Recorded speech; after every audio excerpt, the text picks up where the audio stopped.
అందరూ అనుకున్నట్లుగానే వక్ఫ్ ఈ యొక్క బిల్ అనేటువంటిది పాస్ అయింది. ఇది నిజంగా బీజేపీకి ఒక మణిహారంగా నిలిచిపోతుంది. ఇది మోడీ గారు, అమిత్ షా గారు సాధించినటువంటి విజయం కింద దీన్ని భావిస్తున్నాను. ఇక్కడ ఆశ్చర్యకరమైన విషయం ఏంటంటే ఈ వక్ఫ్ బోర్డు అనేటువంటి సవరణకి నార్త్ ఇండియాలోని అనేక మంది ముస్లింలు కూడా సపోర్ట్ చేశారు. కేవలం మన సౌత్ ఇండియాలో అసదుద్దీన్ ఓవైసీ లాంటి వాళ్ళు మాత్రం దీన్ని వ్యతిరేకించారు. దాని ప్రకారం ఏముందంటే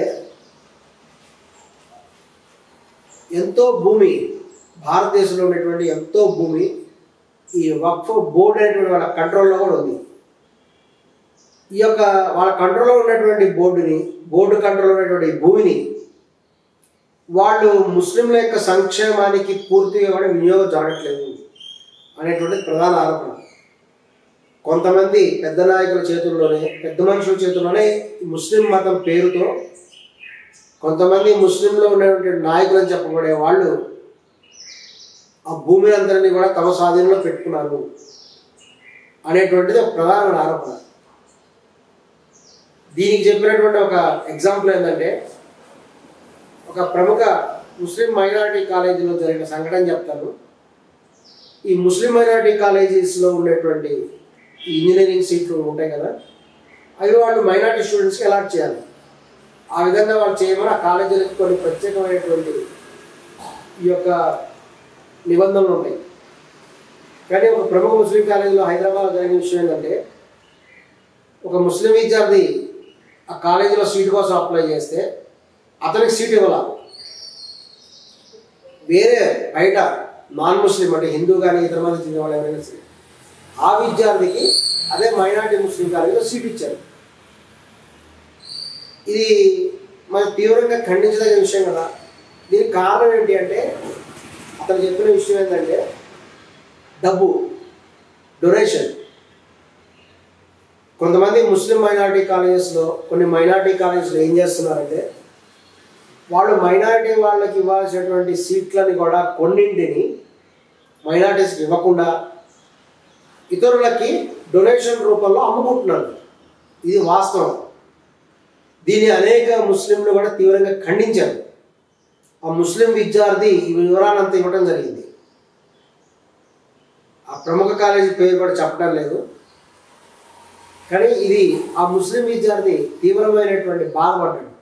ఇదేంటి, మైనారిటీ కాలేజీ పెట్టినప్పుడు ముస్లిం విద్యార్థులకు న్యాయం చేయాలి కదా, ఈ సీట్లు ఇవ్వాల్సింది ముస్లింకి ఇవ్వకుండా వేరే వాళ్ళకి డబ్బులు తీసుకుని అమ్ముకుంటున్నారు, మైనారిటీ కాలేజెస్లో జరుగుతున్న దందా ఇది అని అతను తీవ్రమైన ఆరోపణ చేశాడు. ఇది వాస్తవమైన సంఘటన, జరిగిన విషయం చెప్పింది.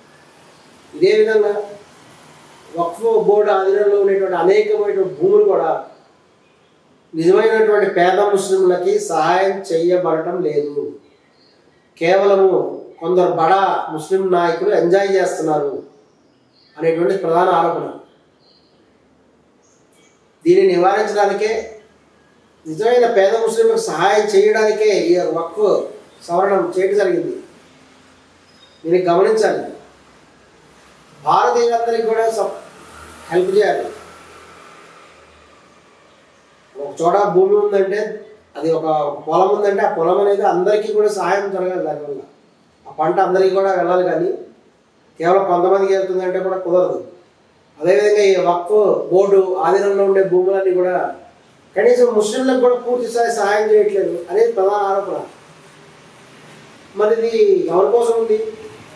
మరి ఇంతకాలం అలా ఎందుకు ఉంది అంటే దీనికి మెయిన్ కారణం ఏంటంటే ఓటు బ్యాంక్ రాజకీయాలు.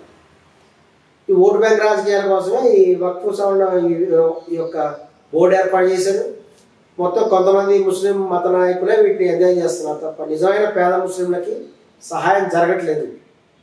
దానికి కారణం వక్ఫ్ బోర్డు మెంబర్స్ అనేది వాస్తవం. ఇప్పటికైనా ఈ బోర్డు సవరణ చేయాలి. వక్ఫ్ చట్టాన్ని సవరణ చేయడం జరిగింది. పూర్తి స్థాయిలో కూడా జరగలేదు, కొంత స్థాయిలో చేయడం జరిగింది. దీన్ని అనేక పార్టీ వాళ్ళు సపోర్ట్ చేశారు. మొత్తం మీద లోక్సభలో, రాజ్యసభలో కూడా ఈ బిల్లు పాస్ అయింది. ఏదేమైనా దీనివల్ల కలిగేటువంటి లాభాలను కూడా ముస్లింలకు గమనించినట్లయితే వాళ్ళు కూడా ఫ్యూచర్లో ఈ వక్ఫ్ సవరణ బోర్డు ఇంకా నెక్స్ట్ స్టెప్ వేయాలి అని కూడా వాళ్ళు కూడా చెప్తారు. ఎందుకంటే ఆల్రెడీ బీజేపీ గవర్నమెంట్కి ముస్లిం మహిళలంతా కూడా బీజేపీ గవర్నమెంట్ ఓటేస్తున్నారు. దానికి కారణం ఏంటంటే బీజేపీ గవర్నమెంట్ వచ్చిన తలాక్ తలాక్ తలాక్ చట్టం అది తీసేసి ముస్లిం మహిళలకు కూడా ఎంతో న్యాయం జరిగే విధంగా కూడా వాళ్ళు చర్య తీసుకున్నారు. దానివల్లే ఉత్తరప్రదేశ్ వంటి కొన్ని చోట్ల ముస్లిం జనాభా ఎక్కువ ఉన్న చోట్ల కూడా బీజేపీకి ఓట్లు ఎక్కువ వచ్చినాయి. దానికి కారణం ఏంటంటే ముస్లిం మహిళలు ఇంకా ముస్లింలలో నిజమైన ఉదారభావం కలిగినటువంటి వాళ్ళందరూ కూడా న్యాయం గమనించారు.